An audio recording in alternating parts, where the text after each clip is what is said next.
পশ্চিম ত্রিপুরা লোকসভা আসনে বিজেপি মনোনীত প্রার্থী বিপ্লব দেবের সমর্থনে এবার বাগমা বিধানসভা কেন্দ্রে প্রচারে ঝড় তোলেন মুখ্যমন্ত্রী ডক্টর মানিক সাহা। বাড়ি বাড়ি ভোট প্রচারের পাশাপাশি তিনি পদযাত্রাতেও অংশ নিলেন।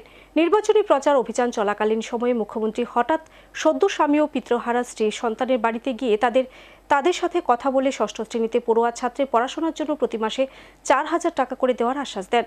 রবিবার দুপুরে বাগমা বিধানসভা কেন্দ্রের অন্তর্গত করৈয়ামুড়া শঙ্কর চৌমুহনী থেকে পশ্চিম ত্রিপুরা লোকসভা কেন্দ্রে বিজেপি মনোনীত প্রার্থী বিপ্লব কুমার দেবের সমর্থনে এক পদযাত্রায় অংশ নেন রাজ্যের মুখ্যমন্ত্রী ডক্টর মানিক সাহা। এই পদযাত্রায় মুখ্যমন্ত্রী ছাড়াও তার সাথে ছিলেন মাতাবাড়ি কেন্দ্রের বিধায়ক অভিষেক দেবরায়, অর্থমন্ত্রী প্রণজিৎ সিংহ রায় সহ টেপানিয়া পঞ্চায়েত সমিতির ভাইস চেয়ারম্যান ও 2টি গ্রাম পঞ্চায়েতে গ্রাম প্রধান থেকে শুরু করে প্রমুখ।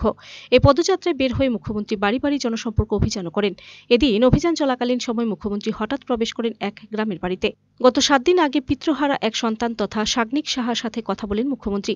ষষ্ঠ শ্রেণী পড়ুয়া এই ছাত্রীর সাথে 7 থেকে 8 মিনিট কথা বলেন। সেই সাথে ছেলেটির মা শম্পা সাহার সাথে কথা বলেন মুখ্যমন্ত্রী থেকে শুরু করে অর্থমন্ত্রী। বর্তমানে পরিবারটি অসহায় অবস্থা দেখে মুখ্যমন্ত্রী পরিবারটিকে আশ্বস্ত করেন পড়াশোনা খরচ বাবদ প্রতি মাসে 4,000 টাকা দেওয়া হবে। এমনটাই জানান স্বামীহারা স্ত্রী শম্পা সাহা।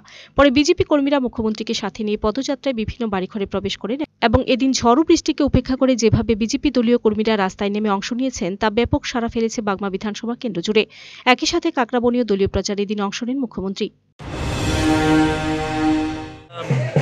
19 এপ্রিল পশ্চিম আসনের প্রথম পর্যায়ে যে লোকসভার ইলেকশন, সেই ইলেকশনে আমাদের যিনি মনোনয়ন পেয়েছেন সবার প্রিয় এবং আমাদের ত্রিপুরা সরকারের প্রাক্তন মুখ্যমন্ত্রী এবং রাজ্যসভার সদস্য শ্রী বিপ্লব কুমার দেব, উনার সমর্থনে আজকে সব জায়গায় আমরা যাচ্ছি। বাগমায় আজকে পদযাত্রা করলাম, প্রচুর পরিমাণে আমাদের কার্যকর্তারা সাথে ছিল। যেখানে যাচ্ছি উল্লাসের সাথে আমাদের স্বাগত জানাচ্ছে। বাড়িঘরেও গেলাম, দোকানঘরেও এসছি, সবাই বলছে যে মোদিজি ছাড়া ওনারা আর কারোর বিকল্প চিন্তা করতে পারে না। আমি নিশ্চিত যে আগামী দিনে আমাদের যে পূর্ব আসনেও আপনারা দেখেছেন সেখানেও জনঢল এবং সেখানেও আমাদের মহারানী কৃতি সিং দেববর্মা মহোদয়া দাঁড়িয়েছেন। দুটো সিটে আমরা বিপুল ভোটে জয়ী হব এটা নিশ্চিত। এবং মাননীয় প্রধানমন্ত্রীজি যে 370-এর যে টার্গেট উনি দিয়েছেন, আমার মনে হয় এর থেকে বেশিই হবে। তো আমি এখানে যারাই উপস্থিত আছেন, আমাদের কার্যকর্তা যারা আছেন এবং আপনাদের মাধ্যমে সারা ত্রিপুরাবাসীকে আমি আহ্বান করব যে মোদিজির হাত শক্তিশালী করার জন্য।